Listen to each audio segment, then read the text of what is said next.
Jupyter notebook. तो इस section में हम देखेंगे जुपिटर नोटबुक को कैसे यूज किया जाता है। तो सबसे पहले कि मेरी जुपिटर बुक जो मैंने एनाकोंडा इंस्टॉल किया, तो जुपिटर नोटबुक मेरे होम डायरेक्टरी में इंस्टॉल हो गई। तो जैसे ही जब आप इसको अपने प्रॉम्प्ट पे जाएंगे और इसको एनाकोंडा जैसे 3 में आपने जुपिटर नोटबुक सेलेक्ट किया, तो जब ये खोलेगा, ये जो खुल करके आता है, ये ब्राउजर में खुलती है एक विंडो जुपिटर नोटबुक की अपने आप। और जो डायरेक्टरी, जितनी भी फाइल्स और डायरेक्टरी दिखाएंगी, ये सब आपकी होम डायरेक्टरी में जो भी फाइल्स हैं उसको ये शो करती है। अब ये हो गया स्टार्टिंग पॉइंट। अब आपको कोई मान लीजिए एक नया कोड करना है, तो आप क्या करिए, ये न्यू पे क्लिक करिए और पाइथन 3 पे क्लिक कर दीजिए। तो इससे क्या होगा, आपकी एक नई विंडो खुल जाएगी।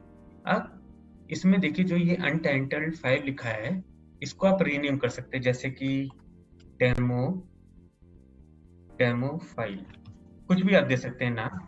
तो जैसे आप डेमो फाइल देंगे, क्योंकि आपने इस डायरेक्टरी में, जो आपकी होम डायरेक्टरी थी, इसी में आपने यहाँ से नई फाइल क्रिएट की थी, तो ये फाइल यहीं पर क्रिएट कर देगी। तो आप देखेंगे थोड़ा सा नीचे, आप थोड़ा सा ब्राउज करेंगे तो आपको दिखेगी, देखिए डेमो फाइल .ipynb फाइल होती है।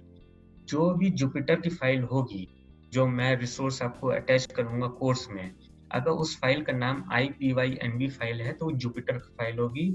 और ध्यान दीजिएगा, ये फाइल इसी जुपिटर पे खुलेगी। अगर आप इसको नोटपैड पे खोलने की कोशिश करेंगे तो वो आपको समझ में नहीं आएगी फाइल, उसमें बीच में भी दूसरी टाइप की कोडिंग होती है। तो ipynb एक्सटेंशन की फाइल है, वो आपको जुपिटर नोटबुक पे ही खोलनी है। और एक बात और ध्यान रखिएगा, जब आप बंडल को या फाइल को इसको डाउनलोड करेंगे कोर्स के रिसोर्सेज से, तो आपको इसको अपनी होम डायरेक्टरी के अंदर ले जाना पड़ेगा। आप डेस्कटॉप पे डालेंगे तो वहां पर डेस्कटॉप को ब्राउज नहीं कर पाएंगे आप जाकर के, तो आपको अपनी होम डायरेक्टरी के अंदर आकर के आप फिर कहीं भी डाल दो, आप आराम से ब्राउज कर सकते हो। तो डेमो फाइल में आने पर अब क्या है, ये आपका डेमो फाइल है। अब मान लीजिए कि इसमें आपको कोई कोड लिखते हैं, प्रिंट हेलो वर्ड, सिंस कि ये तो आपका पाइथन 3 है, तो इस तरीके से हो गया। अब इसको एग्जीक्यूट करने का क्या तरीका है, या तो आप रन दबा दीजिए, तो रन आपने दबा दिया तो ये एग्जीक्यूट कर देगा और एक प्रॉम्प्ट और खोल देगा आपके लिए। एक तो ये तरीका है। अब इस प्रॉम्प्ट को अगर डिलीट करना है तो आप इसमें कहीं जाइए, इंसर्ट में नहीं, फाइल एडिट में जाइए, डिलीट सेल, तो जो सेलेक्ट किया होता है वो डिलीट हो जाएगा।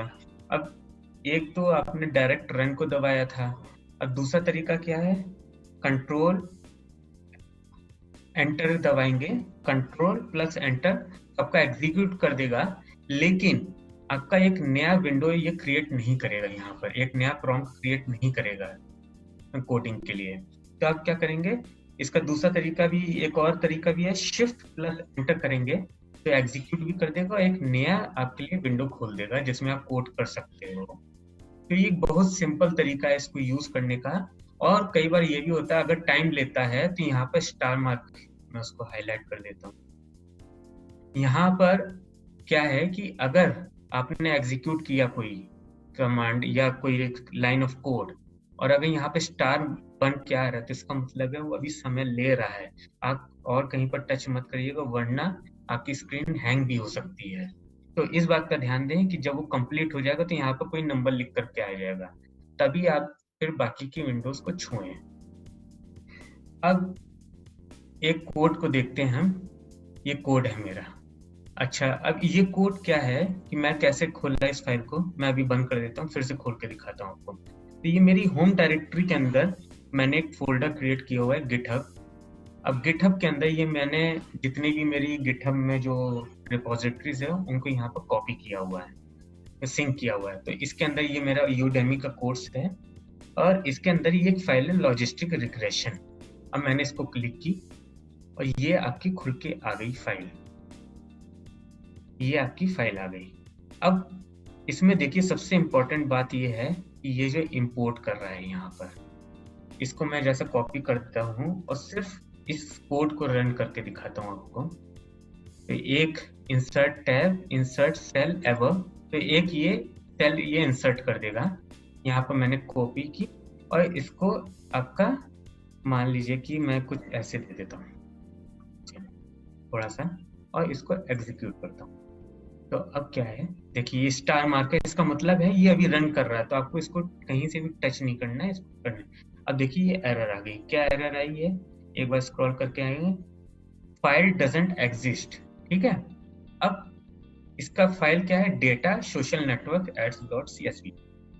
आप वापस जाइए, आपने लॉजिस्टिक रिग्रेशन ये फाइल यहाँ थी, अब आपने ये जो डेटा से फाइल दिया ये रिलेटिव पाथ है, मतलब जहां पर आपका कोड का फाइल है वहां से आपको फुल पाथ देना है।